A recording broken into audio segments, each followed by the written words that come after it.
Hey, we are live on Amazon, and D. Scott Smith here. Liz Lawless is going to be joining me in a minute, and I have got books highlighted in the carousel that we're going to be talking about. And so let's get things started off here with taking a little look at some of what is coming up, and that is the Texas Library Association Conference a little bit later this month. It's actually going to be in person down in San Antonio, Texas. I'm looking forward to being there live with Liz and a number of other authors. Liz is going to be joining us here in a few minutes, and we'll be talking about that. But right now, let's just take a look at one of the books. And this is the most recent book that Liz has written, and I've got it highlighted in the carousel. And so let's add that right up here. You can see right here, we've got, this is the African American Western Legends Today. And this is book 2 in the series. And so it has come out recently. So just in February this month, so just a couple of months ago, this book came out.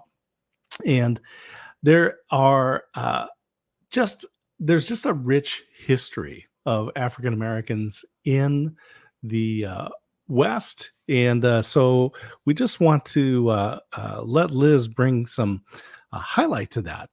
And so we're looking at them today in the current book, and then also, and we'll take this off for a moment. Let's go back. And let's take a look at the other book that she has. And so let's get that set up here. All right. So let's take a look. All right. So the first book she came out was the African American Western Legends Yesterday. And this goes into a lot of the history. And as she says, it tells the story of rare and untold stories of African Americans in the historical West. And they contributed to the richness that we have. And so it's just an opportunity to take a look. And this is really designed for children. And let's take a look at what that history is and what went on. And so we can take a look at the cover here. And so Wild West diversity, again, just some fun illustrations, some true stories. James Pearson Beckworth. So he lived 1798 to 1866. These are African-American legends yesterday. And then if we take a look at the new book that has just come out, this is African-American Western Legends Today.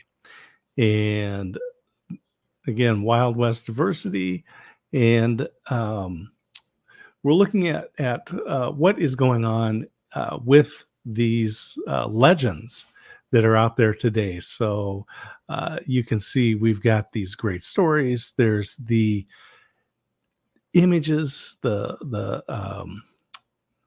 art that goes with them. Cleo Hearns is one of the stories that Liz is going to talk about, Cleo, when she gets online here in a few minutes. And it's just a fascinating history of what has gone on in the West and the contributions that African Americans have made to really shaping up what the country is today. So I've got those books in the carousel. So we've got volume 1, African American Legends of Yesterday and African American Legends of the West Today. Those are both in the carousel. And there's another book that we're going to be representing at the Texas Library Association. Again, that's coming up at the end of the month here. Booth 2913 for those folks that'll be traveling to San Antonio. We'll look forward to seeing you. One of the books is Networking for Students, and I have that one highlighted here in the carousel. So Networking for Students, there's just not a lot of books for students about networking, building your network. So, why do you need this? Well, it's soft skills, it's the life skills. These are the things that students that have done well in school and they're looking for internships, they're looking for apprenticeships, they're looking for letters of recommendation. It's their network that's going to help them do that. And so, we really want to allow the students to learn some skills. So in this book, in Networking for Students, which is highlighted in the carousel, and let me bring that up on screen here as well. So here we go. All right, there we go. Networking for Students.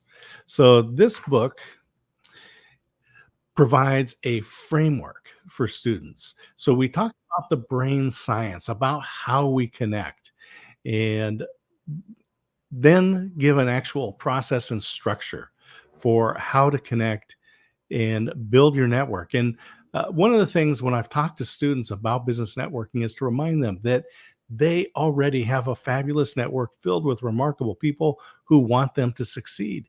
They just need to go ahead and ask for those letters of recommendation, ask for the introductions, do some connecting with people that are working in the field that you want to work in as a student. So if you have students, I definitely recommend Networking for Students. Click on it. It's in the carousel. Add to cart. And the great thing about Amazon is you can just put in that student's address and you can send it to them. Graduation is coming fast, and students need to have any kind of advantage they can to get those jobs, to get those internships, to get letters of recommendation, to be able to enter the school that they want to enter into. They're great people. Our future is bright with these students, and let's give them another advantage. So, Networking for Students is one of those books, and maybe you're interested in business networking yourself. And we do have a business networking, a scientific method, and that book has been highlighted in the carousel as well.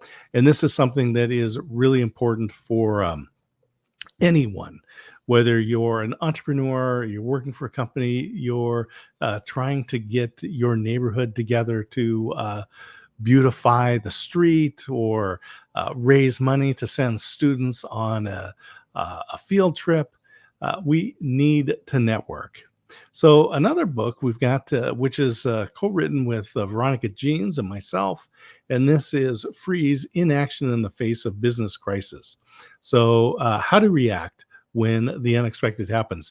This is a very handy little book, and there's some theory in here and then some practical tools that you can use in your business.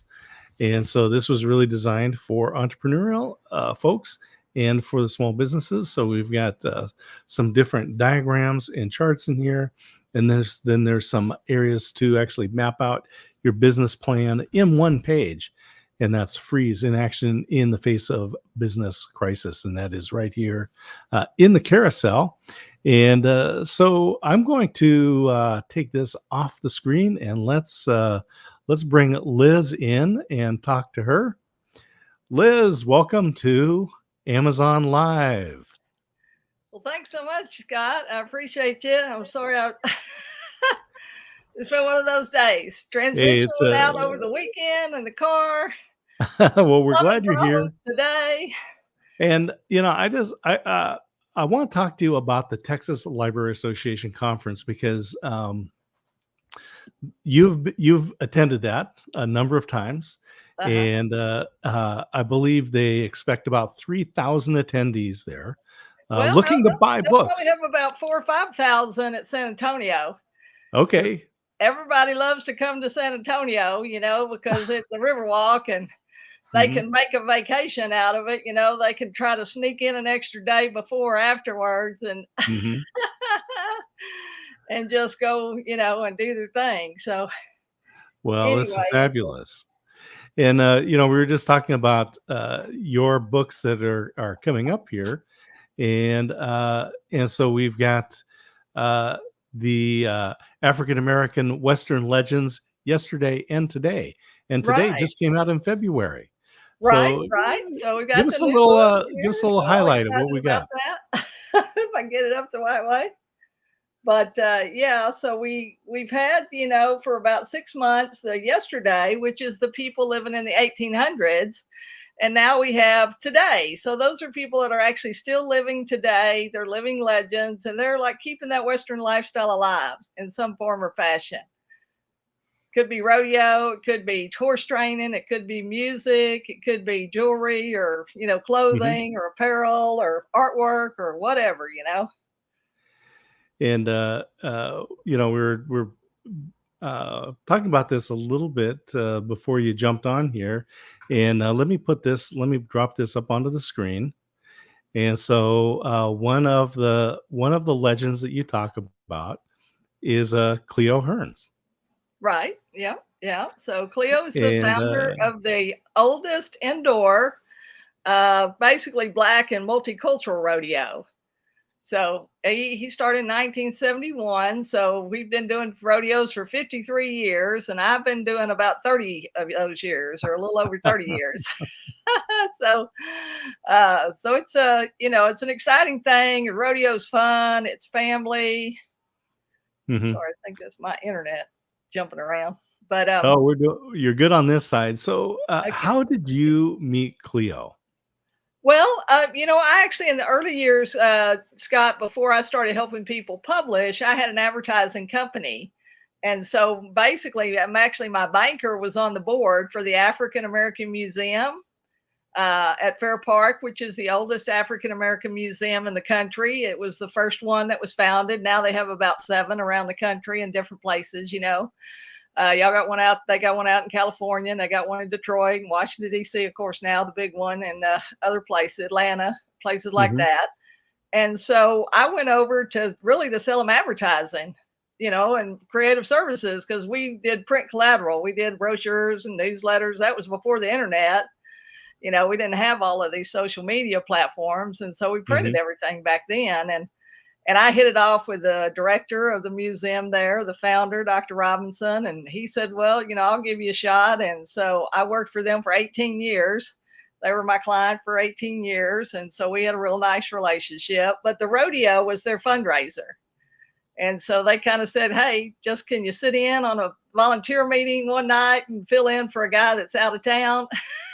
And that was 30 years ago, and I'm still here. So you know that it was something that was fun and interesting. And mhm, I'm all about history and telling stories anyway. I mean, I was always a bookhead, as you know, and books have always been in my mhm, life. And the library was my favorite place as a kid, and even today, I don't watch TV much, or I don't binge watch shows, and I don't know what the favorite shows are, or who all the new actors and actresses are, because once I quit working publishing books, I read books.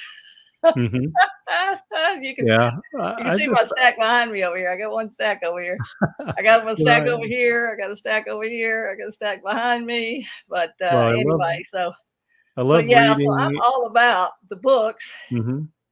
and And reading and rereading books. It was I heard, I forget what the who made this quote, but it said that the rereading a book is like visiting an old friend. yeah, yeah, and that's what I do. If I get where I can't find somebody new that I like, I just go back and reread some of the older, ones. I got 2 or 3 that I really like that were either really funny, or that I really like the story, or the murder mystery, or the suspense, or whatever it was. Mhm. Spy thriller. I lean a little bit more toward, mystery romance kind of stuff in my leisure reading. Uh-huh. I read a few biographies and business books too, but usually at night, Sure. after I quit working, whatever I'm reading is usually something like that. Mhm.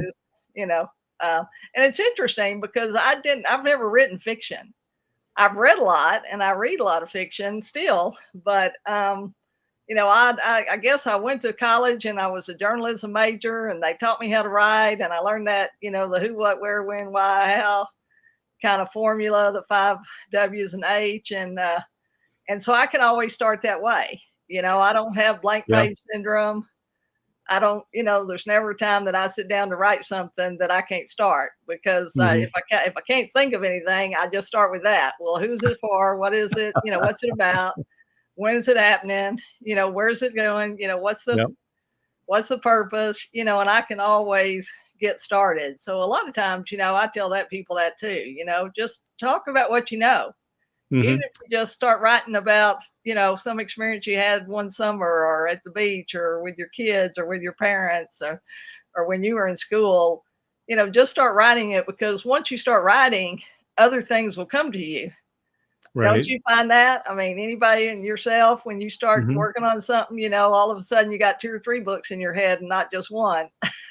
Well, it's interesting. We've had Matt Rouse on here a couple of times for his book, like Puretainment, the Uh-huh. golden age of social media is over, and he is currently writing a nonfiction or a fiction book, and he was sharing with me that it's much harder to write a fiction book than a nonfiction book, Yeah. because with a nonfiction you have research that you're doing, and it's pretty defined. Right. But You when have you're some doing borders that, or some, yeah, when you're doing that parameters fiction that book, you're you working have to with. make everything up. You have to make it all up. Yeah.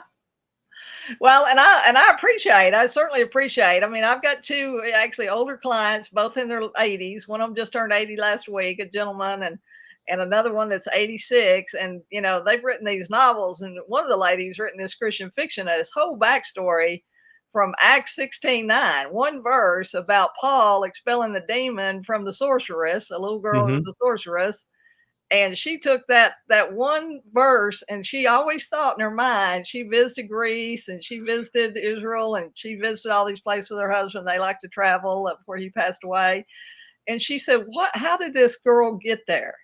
Mm. Where did she come from? What was her life like? How did she become a slave? Or what, was she born into that? Right. And something. Yeah. And she's written this whole backstory, 3 book series, and Wow. the first book was all about, the backstory. And then the second Mhm. book was about her meeting Paul and having the demon expelled. And now what she's going to do now that she's become a Christian is go back and tell all her family, try to find her family and tell everybody in Delphi, where she was from, that the Greek gods weren't necessarily the real God. It was the unknown God Mm. that's the Mhm. God, of all creation. And so just fascinating stuff. And I said, man, I wish I could. Maybe if Well, I read enough of theirs, I can start maybe, mhm.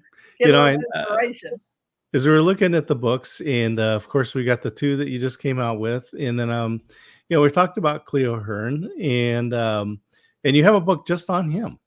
Yeah, we did a legacy piece this past year because we're in transition. He's in bad health, I hate to say. Mm.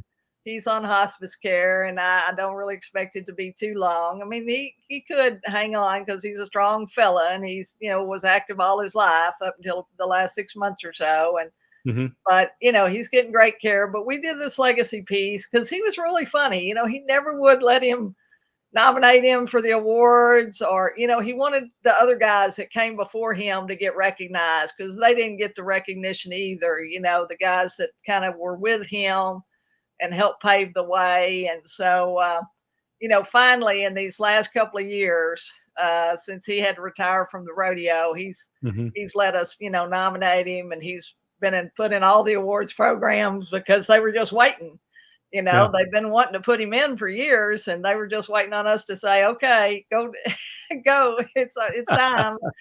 So he's in the Oklahoma Rodeo National Rodeo Museum, the big rodeo in Oklahoma City, a big museum there, and he's in the Texas Hall of Fame, and he's in and I expect probably the PRCA, the Professional Rodeo Cowboy Hall of Fame, will be putting his name up in the next couple of years, and for Mhm. sure if he goes on to heaven, and I feel sure they'll do that in honor of him. I hope they do it before, but yeah. And so we wrote this book about his life story because he didn't didn't have a cowboy family. He didn't they expected him to play baseball. He Mhm. came from a broken home, a single family home. His mother raised 3 boys, and his 2 brothers and him. And his father left the family fairly early on when he was 2 or 3. He never really knew his dad. And But when he was a little boy, he played with a stick horse, and the neighbor, remembers him being out. She talked to him. I remember when you were just a little bitty boy and you'd ride your stick horse up and down the sidewalk. So that's where we started. And then he actually met a black cowboy for the first time named Marvell Rogers. And so when he met Marvell, he was about 9, I guess. And he said, that's what I want to do. I love the horse. He loved the horses. He saw horses, up close and personal for the first time because his cousin took him to the rodeo. You can see her there. And I think Marvell was more interested in the cousin than he was Cleo, but because she was an attractive young lady. But he got in his mind that if Marvell could do it and these other black cowboys could do it, so could he. And he was single focused on that. And he spent the rest of his life, being a cowboy. And he walked 2 miles to this ranch where there were horses so he could be around the horses. And and he told that horse there, one of these days, you and I are going to be good friends. And so it's interesting, that later on he did have a Palomino, a beautiful Palomino that he won a lot of, probably $1 million with over the years, and buckles and belts and, all kinds of stuff. He had this beautiful Palomino that I guess for about 18 years that he rode and roped all over the country with, and and then the boys roped too, because he's got 4 boys and they took over the rodeo. And so we're hopefully carrying on for the next 50 years with the boys, and they all rodeoed and went to college on rodeo scholarships like their dad. So it's a very unique, history and story and heritage. And so we hope to keep telling the story. It's wonderful, and these are really designed for children, right? Yeah, For and that was the parents, thing. We had a grandparents. middle school. We had a book for middle school, for 7th and 8th grade, because in Texas and in most states, you study state history in the 7th grade and you study American history in the 8th grade. And of course, the American Wild West, you got it both, because obviously in Texas we had a lot of Western activity with cattle drives and all that started it. And then as people moved west after the Civil War, all across the country, the rest of these states came in because that was just territory. It wasn't states at the time. And so, that's why we did 7th and 8th grade. But everybody kept asking us, do you have a younger version?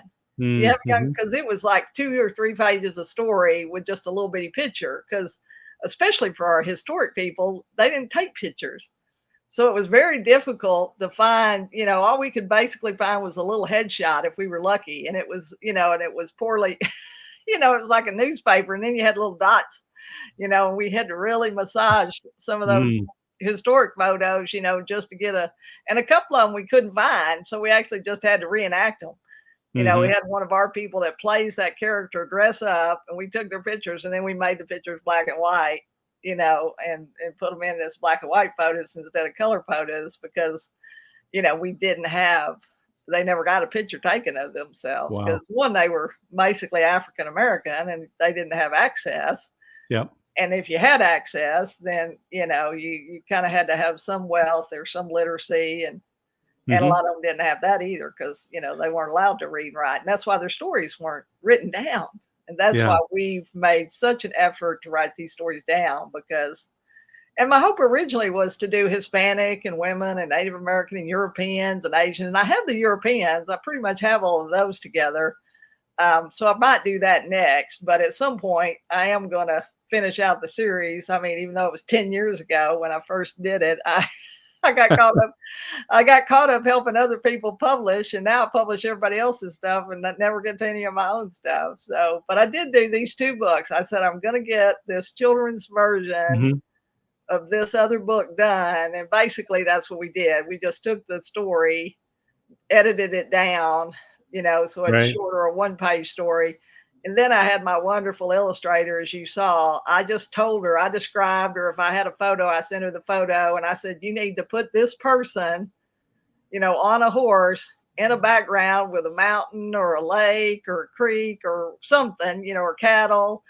And she drew all these amazing pictures for me. We had to go back and forth a little bit because she's from Turkey and they don't have ranches.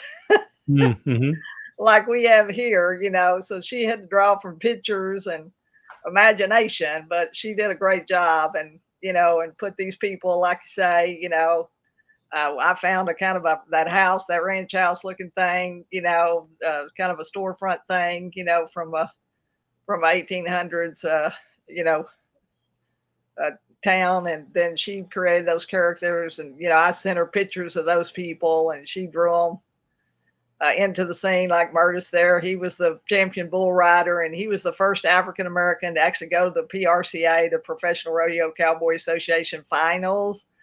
Um, but like you say, and if you ask the Cowboys, they would tell you that he's probably the greatest cowboy that ever lived, even though he never won, because he always got graded down because of the color of his skin, you Mm-hmm. know. And he rode, like you say, 60s, 70s, 80s. He's 90. He's 90. Actually, I think he's about 92, but he still has a ranch down in Crockett near Houston, Texas. And he puts on a rodeo every year for the community there.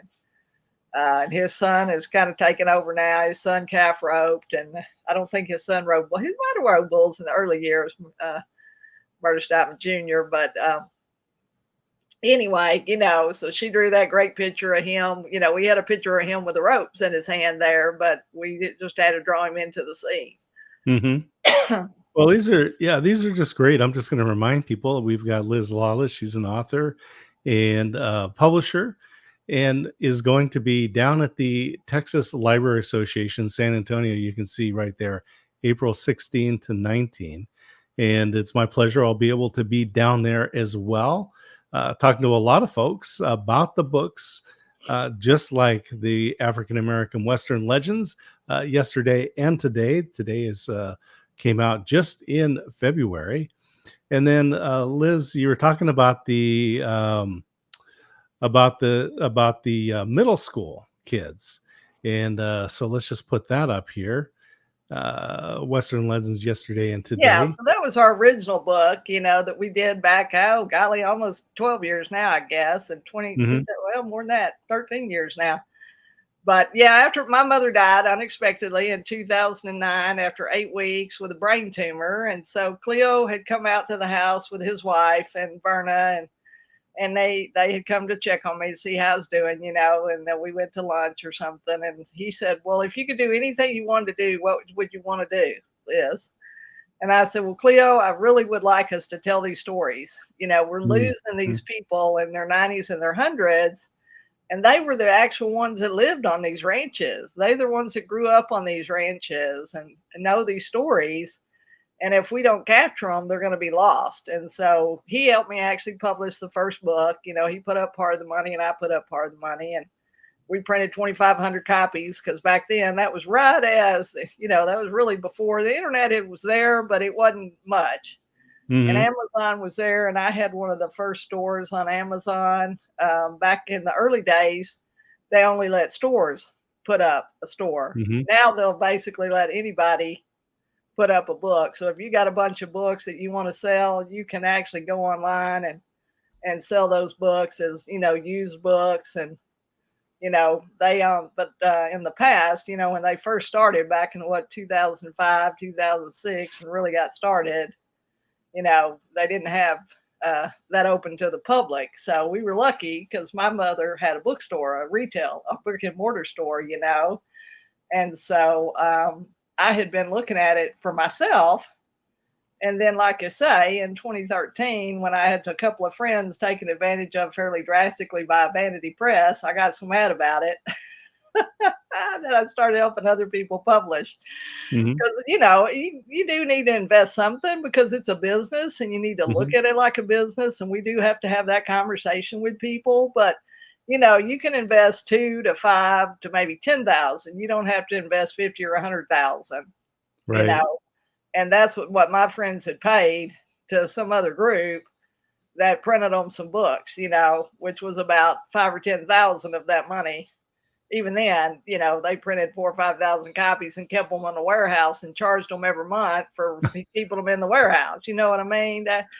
Charged them $25 for every phone call they made, whether it amounted to anything or not. Even if they just called somebody and tried to get them on the newspaper or the television or the radio station, didn't get them booked, but charged them every time they made a call. And one of the wife, one of the ladies' husband the wife of the husband who actually written the book, she actually got the expense sheet and brought it to me and showed it to me and said, "This is what they're charging us." And I said, "You have got to be." I mean, I was so mad. I could have spit nails. So, but Well, I tell you, anyway, no, I'm a big fan of people writing books and telling stories, yeah, telling their family histories, or like what you've done here, capturing the stories of those pioneers who really shaped our culture. yeah, Those African American folks that stories weren't told for a number of reasons, and you've been able to capture that here. Amazon makes it easy because print on demand, so you don't have to have thousands of books printed. You can right, print like your you book. used to. Yeah, I'll yeah, just sure. I'll give people the quick tutorial. Here's what you do. Go to kdp.amazon.com. That's Kindle Direct Publishing. kdp.amazon.com. Open an account, download the Kindle Create program, write your book in Word, upload it, use their cover creator, and hit publish. And it's free. And there's a Yeah, lot they more make the money on to the back writing a book, end, and but so that's the thing. Anybody, any platform that doesn't cost you money, mhm, I say go for it. yeah. You need to put yourself across platforms. Start with Amazon because it's the easiest and it's the simplest Yeah. to get loaded on. We're right But here on Amazon, and it yeah, makes it easy because it's the world's largest bookseller right here. And here we are in Amazon Live, and we've got Liz's books in the carousel. And so it's easy. Go down there and click and add to cart. These are great stories. It's we're coming up to the end of the school year. Some of these schools will be ending in the next month or so, and these would be great gifts to give to family members, right, to be able to go on vacation and have a right. nice Summer book to reading read is for going to be children. here. You're going to get all the summer reading programs. You're going to have That's right. library for kids, or the kids are Yeah. going to be out of school. Hmm. And you need something to keep them busy. And the customer is always going to go to Amazon first anyway. Hmm. So that's Yeah. another reason you want to be on this platform is because when the customer starts looking for your book, they're not going to remember the complete name, or they're not going to, maybe they'll remember your name or part of the title. But when they're going to go to Amazon and look for it. So, if you got your stuff on some other platform, they're not going to find you. And the bad news is once they go to Amazon, they got 1,000 other choices. And so they're gonna, why It's go true. anywhere else? Like you say, they're gonna just find something on the Hmm. page there to read and to buy, and you're gonna miss out. So I certainly think that's good advice that you're giving people to get on Tell KDP the and story. Yeah. Tell your story, even tell if your story. it's only for your family. We've got the Texas Library Association coming up. Liz, you've been there a number of times. We've got the different authors that are going to be there, and including Christine Smith. And let's just put this Your up here. lovely wife, yeah, it'd be Yep, exciting. Christine, Caregiver Kit. And this book is this is for anybody who has had a loss. And I'll tell you, it can be a family member, it can be a spouse, it could be a pet. And she gives practical advice in this book. And it's a very simple book, but it talks about creating a kit so that when those waves of grief come over, maybe it was a related to a holiday or a time of the year or some other thing that reminds you, you can pull out the kit and you can put physical items in there. Maybe, so I lost my mother about 13 years ago. We like to watch the movie The Sting. Just some great memories around that. So maybe I'd put a DVD of The Sting in there, or she loved to eat Abba Zaba candy bars, so I put one in there. And the Caregiver Kit. And I'll tell you, if you put Caregiver Kit in Amazon, that's going to switch it and say, nope, you're thinking caregiver. Nope, it is Caregriever. Either, yeah. And the Well, this easiest gonna thing to be a big do is, hit with teachers because they're a huge number of those teachers are going to be in the sandwich generation. They yeah, got kids that are graduating and they got parents that they're taking care of. Yep. And because, they're going to be in that 40 to 50-year range, because most librarians, they've been there a while. Librarians don't really change jobs a lot. They're not like other people. They're not like tech jobs. They're Yeah. not like, construction and some of these restaurants, Hmm. they don't change jobs every 6 months, every year. Most of them have been at these schools or these public libraries, for years. Some of them have been Hmm. there for 20 or 30 years, and some of them are new. Some of them only been there a few years. But they're going to be very excited, I think, about your book, about negotiating, and certainly your book for students and Christine's stuff. I think, like you say, Yeah. that's going to The hit other home for one. them, Yeah. And Dave's got a dog book. Well, everybody loves dogs, and it's a beautiful little Labrador puppy, and a German Shepherd mix, Hmm. Mary's going to be there with her baby bear story, and you've Hmm. interviewed her on Mary this Smith has show been before. was a guest right here on Amazon Live. Pre-Act Your Age Prompted Journal. This is 52 aspects of aging. That Christine, when she was a hired caregiver, she worked in almost 100 different homes, lots of family Wow. members. And the story she found some threads that went through there. And so she would take notes and write these on little scraps of paper. And it became 52 different aspects of aging. Everyone's going to deal with these. And she says, there's a lot of the mechanical sides of aging, getting your retirement, sitting your estate planning, succession plans in business. But we really need to prepare our emotions for aging. And this is a journal that you can go through, and there's 52 different aspects. You can find what fits you and help prepare for the emotions of getting older. And so those are a couple of the books that Christine will be bringing down to the Texas Library Association.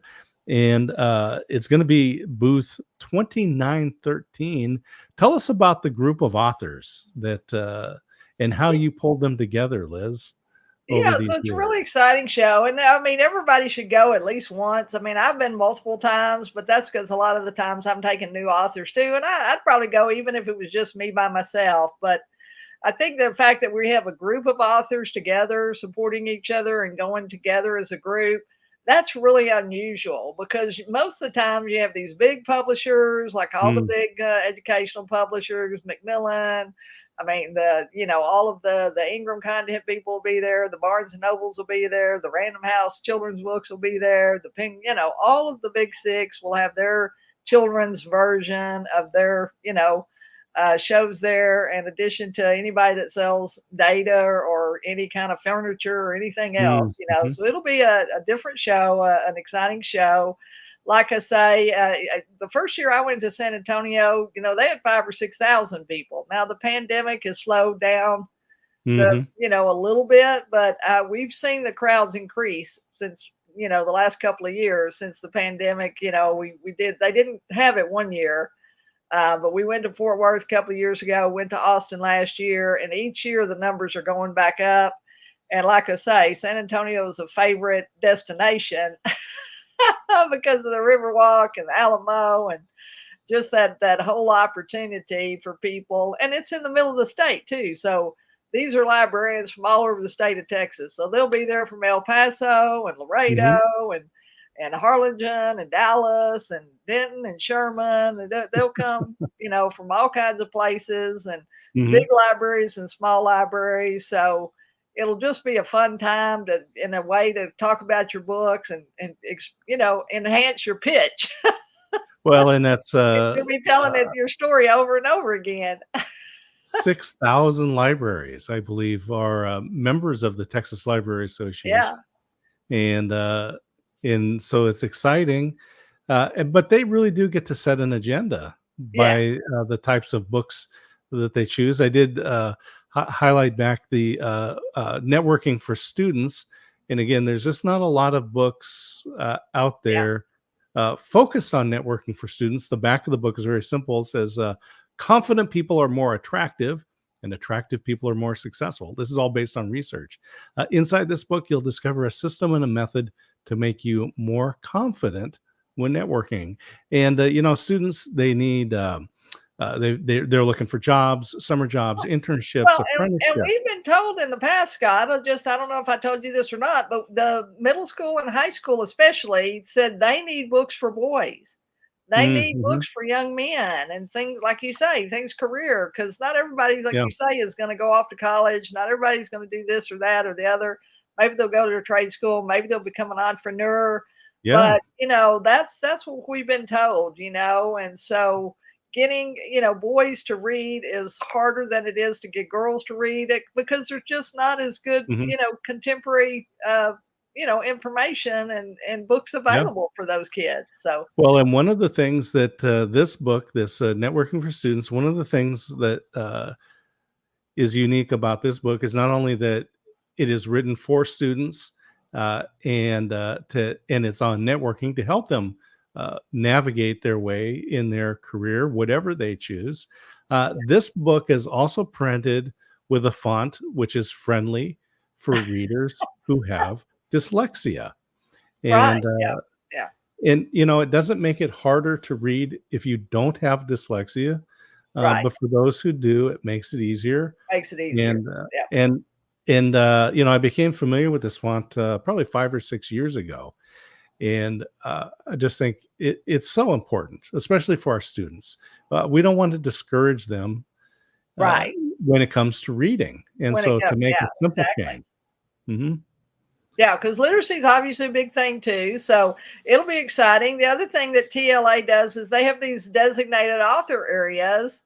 And so we're scheduled to be, signing books, autographing books in those designated area. I think we're in aisle 10 for most of the time. And then we're in aisle 7 on Thursday. On Wednesday, we're in aisle 10. So if you're coming to the library, you can find me and Scott and Christine and Dave and Mary and Russ Johns. Our buddy Russ Johns is going to meet us there and come on over Oh, that's good news. be with us. So he's excited about spending some time with you and Yeah. Christine and being there with us. So anyway, it'll be a fun time, and like you say, meet Mhm. lots of people, and it's really maybe a long term sale, but we'll sell some books while we're there, and what we'll do is we'll make a lot of good new friends, great new friends, and Well, and, tell me, we as we all need to start to read your wind down. networking book before we go. As we start to wind down, Liz, tell us a little bit about this authors group, because you don't just take someone's manuscript, edit it, and publish. You provide a lot more support and encouragement. And for those people who are watching us here on Amazon Live that are thinking, yeah, maybe I want to print a book or write a book, what Yeah. kind of support do you provide? What should people be looking for in a group, whether they join yours or they find another one? Right. They might want you might even want to create your own. Basically, what happened before the pandemic, I just happened to have a lot of people in the Dallas Fort Worth area because this is where I live. And so about 8 or 10 of my authors actually lived in this area, were people that I knew and had met over the years. And so we started meeting once a month at a restaurant. Well, then the pandemic hit. We said, oh, well, what are we going to do? Well, then of course Zuma came along, and so we started Zooming. And then I said, oh, well, I can add my client in, Wisconsin, Linda and Bobo, and I can add my client in, in California, and I can add my clients in Florida because I got about 8 clients in Florida.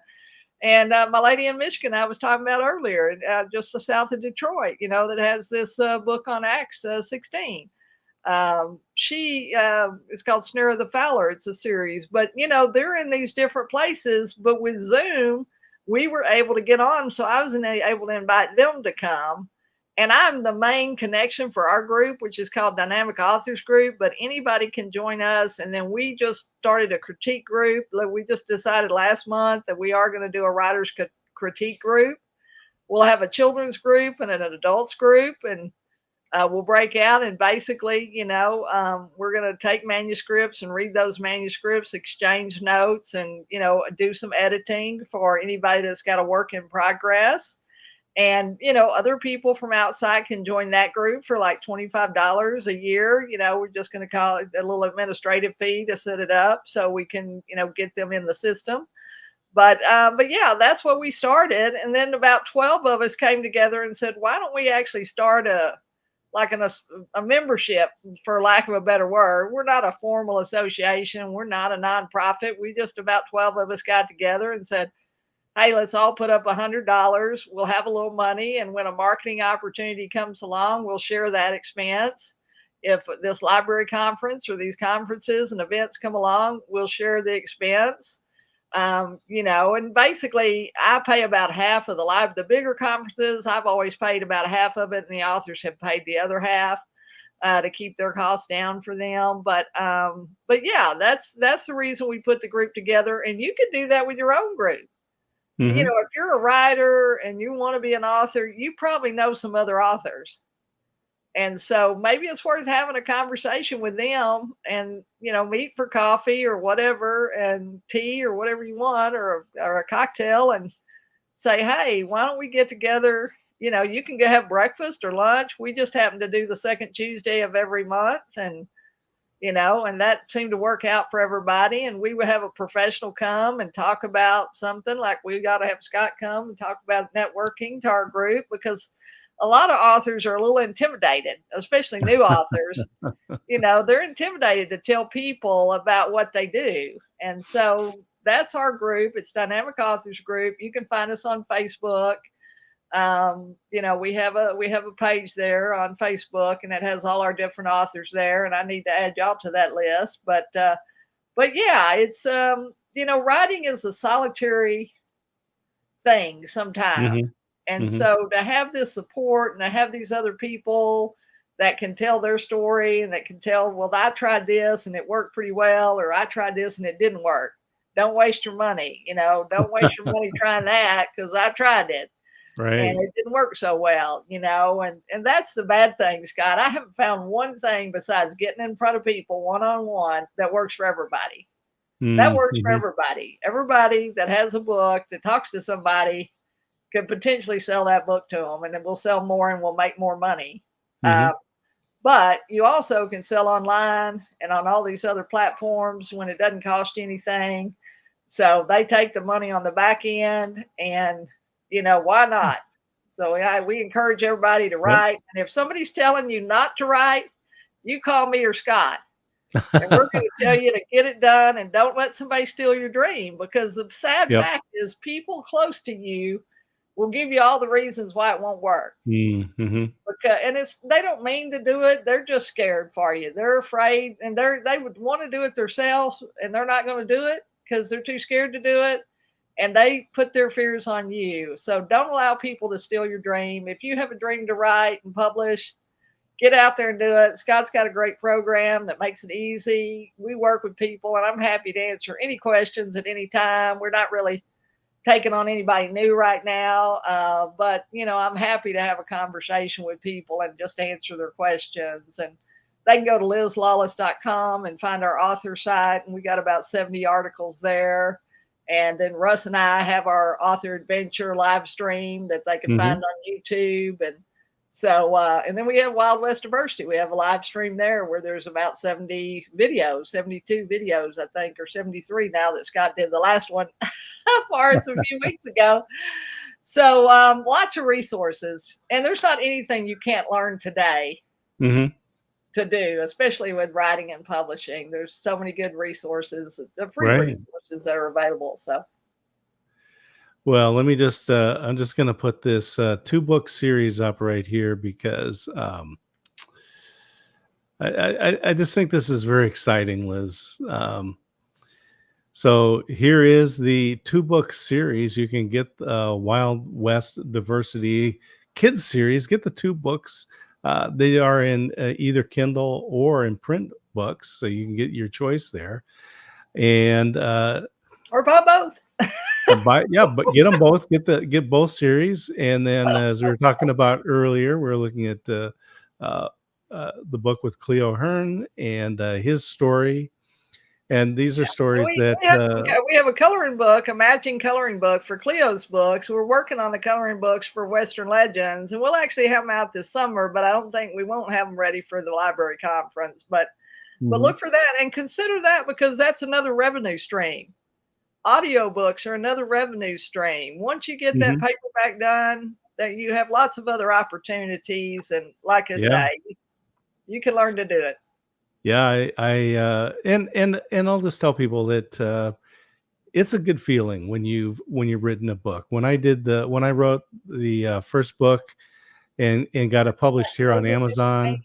and touching it. There's nothing like opening the box Yeah, up the first time and getting your book out of the box and saying, "These are my other copies, and I wrote this, and it's yeah. actually here, and it's actually got these wonderful pictures and that you were showing earlier." And I was going to show you a couple of my, there's Jay Lee. She's one of our Black Cowgirl singers that just got nominated for a Dove Award for a gospel music song, and it's just, there's nothing else like it. It's a thrill beyond measure, and we hope that you experience that for yourself one of these days soon.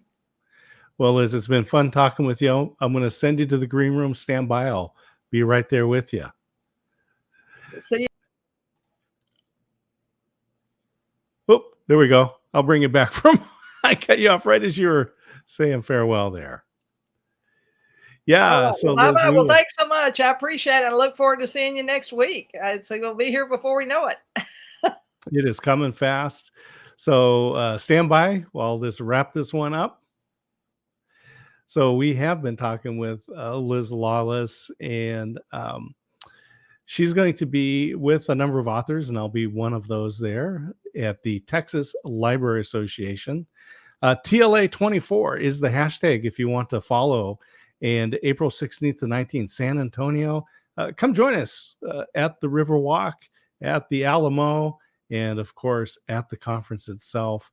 We'll be signing books. There's lots of opportunities to meet the authors, get some personal inspiration. And I encourage you, if you have ever thought about writing a book, you're on Amazon right now. Open up a tab, go to kdp.amazon.com, set up your account. There are video tutorials, everything that you need to do to write your book, and it doesn't cost anything to publish. So I encourage you to do that. But I thank you, everyone who's watched and clicked. Share these books out. Buy these African-American Western legends, Yesterday and Today.